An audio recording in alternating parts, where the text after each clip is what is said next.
Bismillahirrahmanirrahim. Elhamdülillahi vahdehu ve salatu ve selamu ala man la nebiyye ba'de.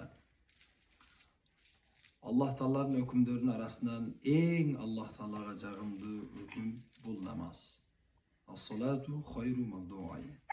Abu Zar radıyallahu anh Peygamber sallallahu aleyhi ve sellem'den soradı. Ey Allah'ın elçisi, eyyul a'mali ahabbu ilallah. Allah Teala'ga en süykümlü amal kayse degende Peygamber sallallahu aleyhi ve sellem aytı. As-salatu fi evveli vaktiha. Baştapkı vaktinde okulgan namaz. Thumma andan keyin çinul validayn. Ata enege жақшылық kılın. Andan keyin anda Peygamberimiz aytı. Thumma'l cihad. Andan keyin Allah'ın yoluna çıkıp mal, can, nefsiga karşı olup özün üçün, dinin kuruş üçün Allah'ın yoluna küreşü de aytı Peygamberimiz.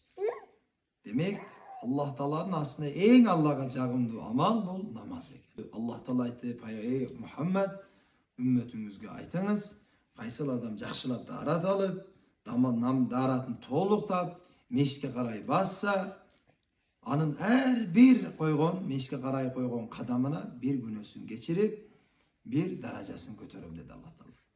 Cana, özüm bilen özüm gelişim tüzdüm, men oşondoy 5 namaz okuyan adamdı, Күнөөлөрүн кечирип, 5ке убада кылды. Kim окубаса, дарат албаса, мешитке барбаса, ага эч кандай менин убадам жок деди. Тактап айтканда, намаз окубаган адам менен Аллах Тааланын байланышы жок.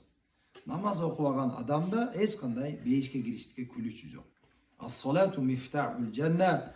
Namaz bul 5'tin külüşü dedi Peygamberimiz. Kimdek namazı var, külüçü var, 5'ti var öyle ölgönden keyin ahirette 5'li eşigini açıp 5'ke girip getiverir. Allah subhanahu wa ta'ala bardığımızga 5 namazda okup 5'tin külüçün kolga alıştıkka barızga Allah Teala nasip kılsın. Ve ahiru davana elhamdülillahi rabbil alemin.